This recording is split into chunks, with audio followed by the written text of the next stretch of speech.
So my name is Hilda Knox and I'm a free-range vegetable farmer. I run a home on the range free-range vegetable farm established in 2006. Free-range vegetable farming is a form of farming that is almost the antithesis of factory vegetable farming, where each vegetable has the right to choose. Hilda Knox is a woman on a mission. She wants to rekindle an ancient intimacy that we once had with the foods we harvested from the soil. In a world dominated by large-scale factory farms, Hilda stands out as a maverick, a radical thinker, a farmer who puts the needs of her vegetables first.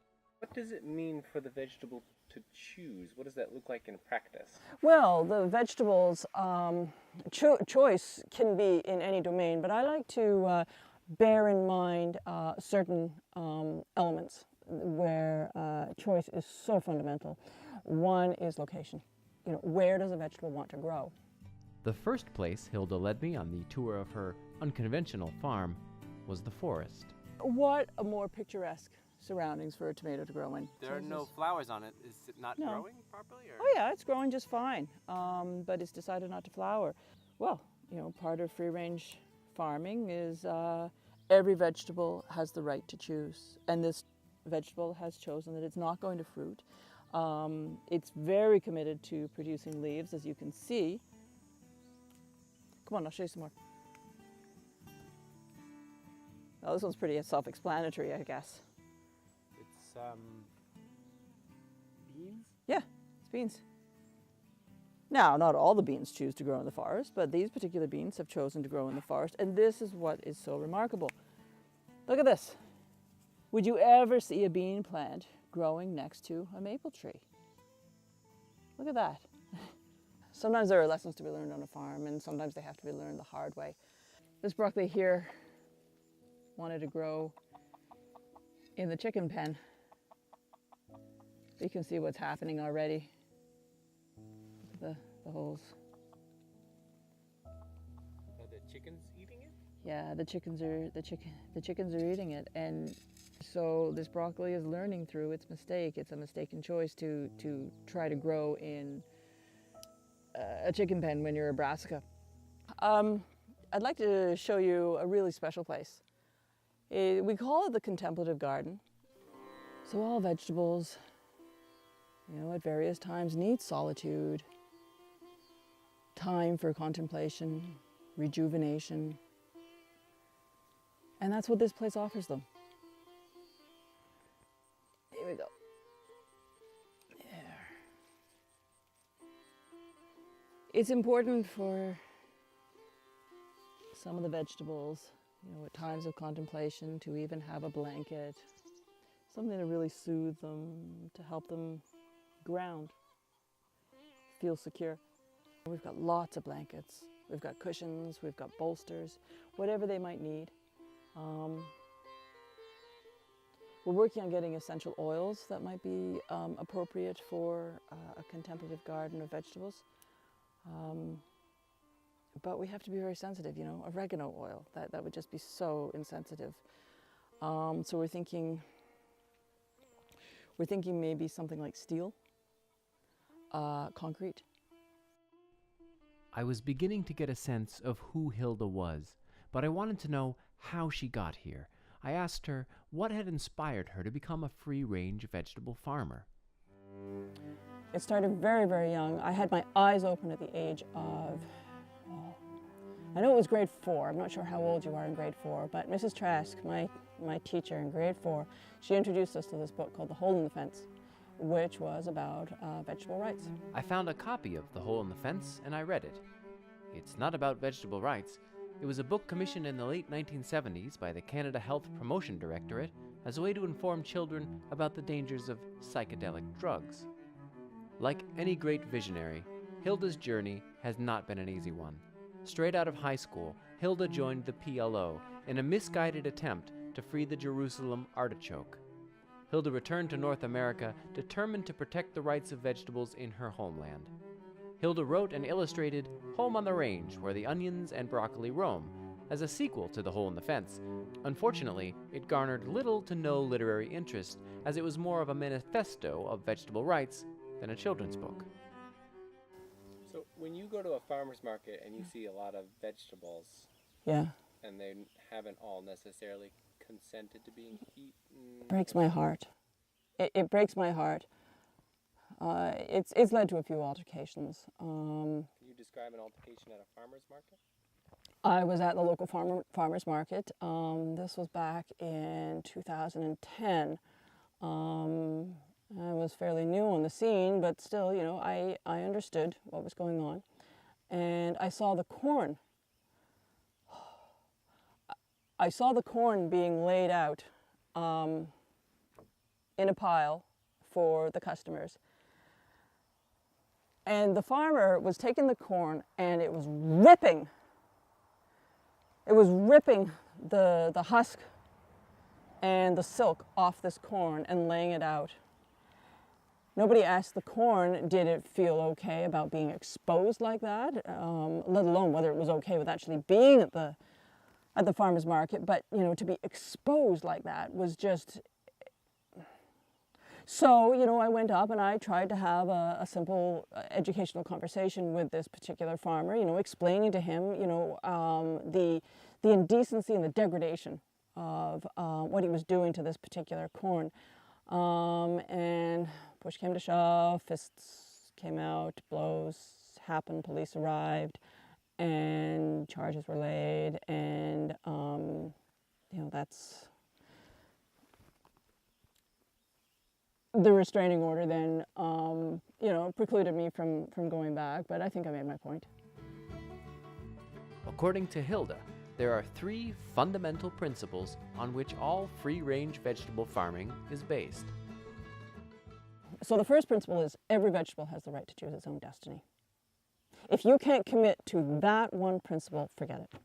You shouldn't be in vegetable farming. How, mechanistically, how do you determine consent from a vegetable? What is it that the vegetable does to let you know that it wants something specific, like to be eaten or to go to market? Vibrations. Vibrations and vortices. It's really quite a simple process. It's just that most people don't take the time to learn it. But, you know, each vegetable, you go up to it and, you know, you have your hands around it and you can feel the vibrations and you can feel the swirling vortices. I know, obviously, you know, it doesn't communicate with language, because, I mean, what language would it choose? Would it choose English, or would it choose French, Spanish, Swahili? I don't know. You know, it doesn't use words like we use words. You have to understand the language of the vibrations and the vortices. But once you learn it, it's really quite a simple process of sitting down and just having a quick conversation. Sometimes we have a very long conversation. So the second principle is that the quality of life is improved when vegetables have a sense of control over their lives. So that means being flexible. You know, you might want to line your tomatoes, we'll stay with tomatoes, you might want to line your tomatoes up all in a row because that's the most convenient for you. But, you know, the fact is that, well, on my farm, you know, some tomatoes are lined up, but then we've got some tomatoes growing in the forest, some tomatoes growing down the road in the middle of a driveway. They all choose. And so, you know, they choose their own destiny. They have control over their lives, and that's very important. It's not as convenient for the human being, but essential for the vegetable. It's quality of life. Hilda was keen to show me some of the unconventional choices that her vegetables have been making. This is Anubis, and this is Ma'at. They've taken their roles as Egyptian walking onions very seriously, and have decided that they'd like to explore their Egyptian roots, so to speak. There's a pun in there, because they have roots. So where did their costumes come from? I ordered them on the interweb through this website called ETSY.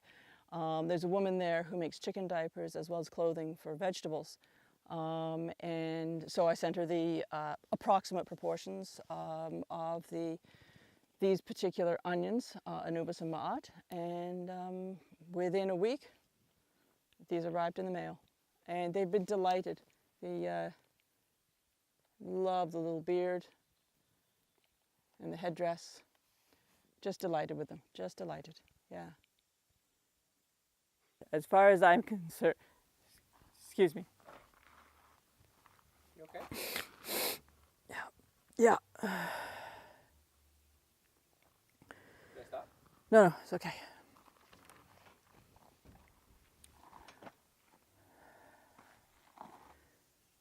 As far as I'm concerned, these are the true heroes of the garden. Garlic. It gives me shivers to think of the noble sacrifice that they have made.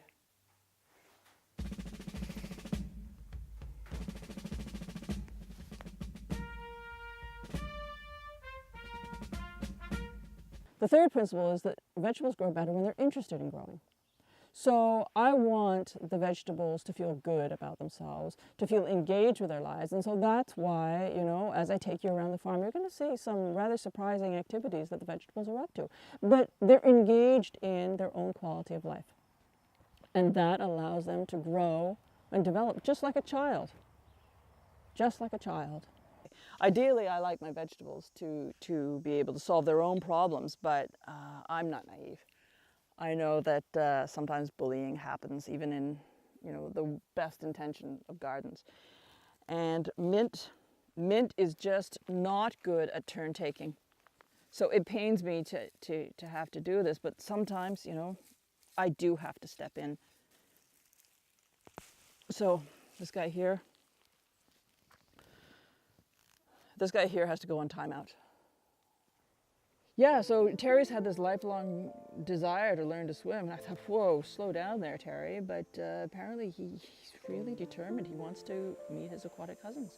And The sea cucumber. yeah, the sea cucumber. So you've got his mask there, and it's so, I mean, he started off in water this deep. He was touching the whole time. And now look at him.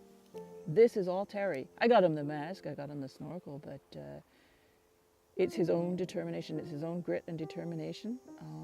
And I just said to him, Terry, follow your dreams. So this is Debbie. Okay. Yeah, here's Debbie. Hi, Debbie. Debbie's a cauliflower. Well, Debbie's a cauliflower, but she's exploring her inner maple. She's always wanted to be a maple tree.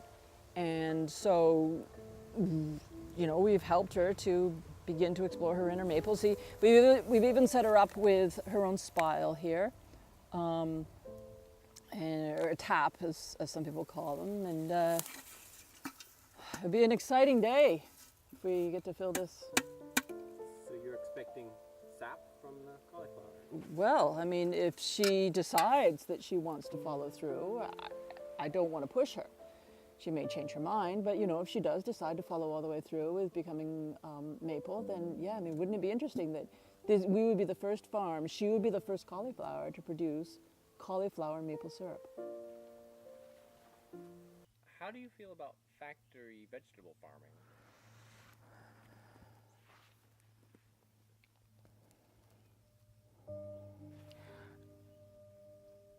Sorry. I had hit a nerve. Hilda has dedicated her life to fighting for the rights of vegetables. The conditions that many vegetables face on factory farms is, for Hilda, sometimes too much to bear. Her passion for vegetables is raw, honest, sometimes uncomfortable. You couldn't get the choice. They would be lined up row upon row, and they would be placed in the sunlight, and they would be expected to produce. Like battery hens. It's all about production. It's all about give to me, give to me, give to the human, give to the human. Well, no, that's not okay. If you go into a grocery store and you look at the tomatoes, and you see that every single tomato is exactly the same, and every single tomato is perfect. What's the difference between that and when you go to the checkout line and you open the fashion magazines and every single woman is perfect in this so-called standard cultural expectation? Those women are pruned. No, not pruned. Preened. Those women are groomed to look a certain way, and only certain ones are selected. And it's the same with the tomatoes. Only certain ones are selected, and then they're groomed to look exactly a certain way. There's no choice involved. I know ignorance is not an excuse, but I also understand that not everybody knows what goes on in a factory vegetable farm. The best thing is for me to show you. Because what happens in a factory vegetable farm is I mean, once you see it, there's no turning back. You can't unsee it. You know, it's like the Matrix. You take the blue pill or the red pill. You've made your choice. That's it. You know, there's no going back from there. I'd like to show you what a factory farm is like. And this is a factory farm that actually claims to be free range. Are kids going to be watching this? Possibly. Can you put some kind of warning on this? Because some of the things that we're going to be seeing are horrific. You're going to need this. I can take this as well, just in case. It's good both ways. It's a good light. But, you know, we may need it. I'm willing to fight for the rights of the vegetables. Somebody has to. Somebody has to stand up for them. And God knows these farmers aren't doing it. The whole thing is just a farce at this point. So, we're going in.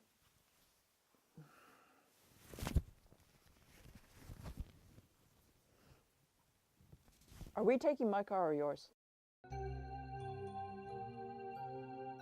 So this is it then? This is the place. Okay. And they don't know you're coming. They don't know we're coming. They don't know we're coming. So what we're going to do is we're going to just pull over here. Okay. And let's get our gear on. All right. Okay, is that working? Yeah. Okay. That's good. I'm going to keep it off for now. Okay. Okay.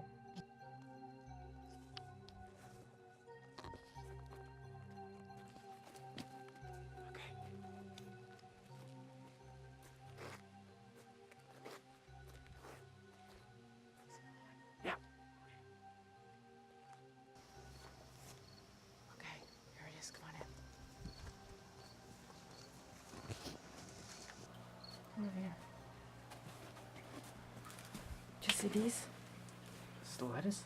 Yeah, these little lettuces. It just makes me sick. You've heard of test tube babies, huh? Right? Yeah. Well, these are kind of like test tube babies. They never get to feel the touch of another of their own kind. Just like a test tube baby. Raised in test tubes, raised in net cups. Oh my God. What's that? Oh my God. What is it? Look at this. It's compost. No. What is it? This is the mortuary. They keep the mortuary right beside the nursery. What a sick, sick place. You prepared for this? Okay, okay. You got the warning for the Yeah, kids? yeah. Okay, look at this. Under here. Do you see that? What is it? There's no soil. There's no soil. How on earth are these beautiful plants supposed to feel grounded? How are they supposed to feel connected with the earth? Grounded in their existence when they live in this, in a chemical solution. This is what they call free-range vegetable farming. This is the space that they get to range in. Look at these plants. These beautiful cucumbers. And this is the space they get. Look at this. Look. We got a little renegade. Look at this guy. Climb, little guy, climb. Keep going and don't get out of there. I don't even know what the hell's going on here. Look. What is it? Look at that. It's bound. It's a rubber band. It's Velcro taping. Yeah. Look, there's more of it. These tomatoes are bound. They might as well gag them at the same time. They are bound. In shackles. These tomatoes are in shackles. Okay, come on. I have an idea. What are you doing? Here, give me a hand. What are you doing? What are we doing? Give me a hand. We're gonna let them free. We're gonna let them free. I don't Come want to. on, let's get them. I don't know if that's a good idea. Yeah, come on. Get that one. Get No, that one over there. Get I don't- that one. Oh, shit. What's happening? What's going on? Whoa, wait. Oh no. Oh no. Whoa. What? Oh no. Oh God, wait for me.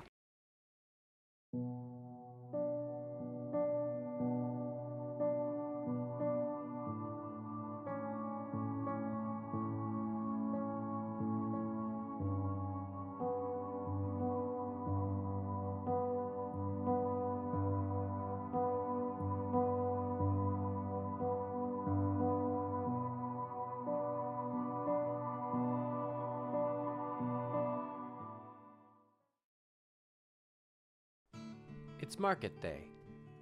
Prohibited from selling on public property, Hilda has found innovative ways to sell her wares. However, experience has taught her that she needs to be ready to make a speedy escape at any moment.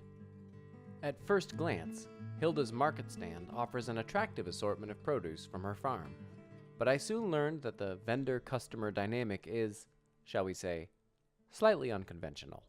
And where are we exactly? We're in a driveway. They don't know you're here? No, it doesn't look like they do yet. No.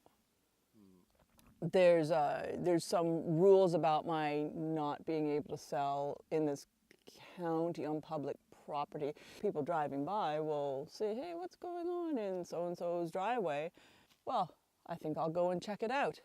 And then they come up here and they find that, what do you know? There's a vegetable stand here. Who would have thought? Is there a good income from this kind of tactic? Well, you know, it's really more based on the experience. Is there a good? Well, you know.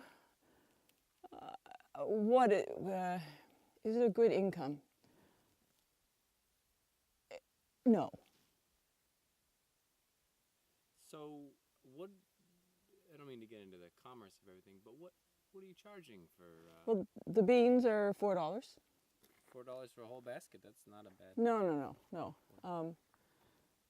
Your, let's say, this one. Okay. This one.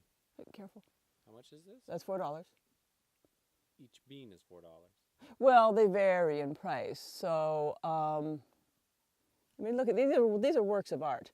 I mean, that's why they cost what they do. You wouldn't sell a Picasso for 25 cents, would you? Oh, look how robust this one is. Just look at that. Just feel that. Just feel it. Just well. I can eat these right away, right? Like these. Well, this one is actually for wall mounting. And this is a gherkin. Yeah? Yeah, there's a gherkin. All right. Yeah. Maybe I'll take one of those. Yeah, that is the only one. Okay. Yeah. So you're gonna gherkin it. I will. Well, I'll just eat it now. No. It's like a snack. No. This is a gherkin. She grew to be a gherkin. Okay. So I have to pickle it? Yeah, that's right. This is also cute. What? This one, this one's not for sale. This one's a participant observer. What are you reading? I'm reading Animal Farm. Why Animal Farm, if I might ask? Well, it's a book about farming. If this is what happens on an animal farm, what's going on a vegetable farm? When the market is over today, I'm going to go home and take a look on my computer and just see if this George Orwell man has also written a book called Vegetable Farm.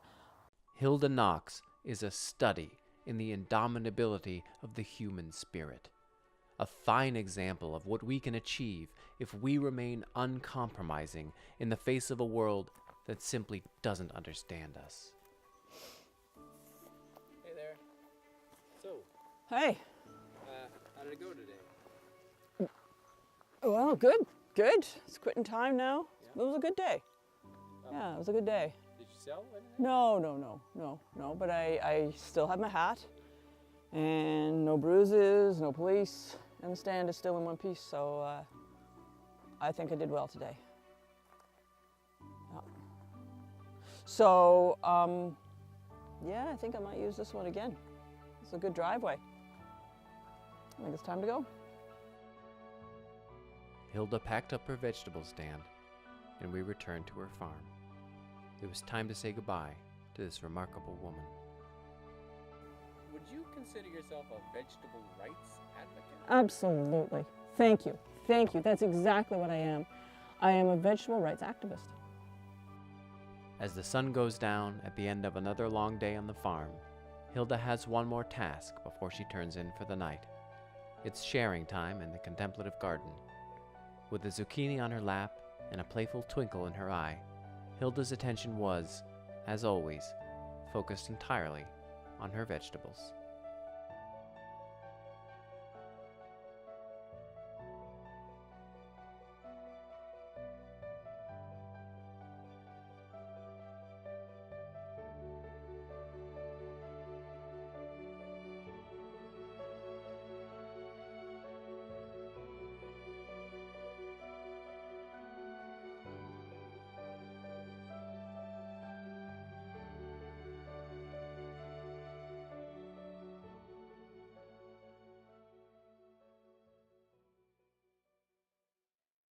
Let them grow free.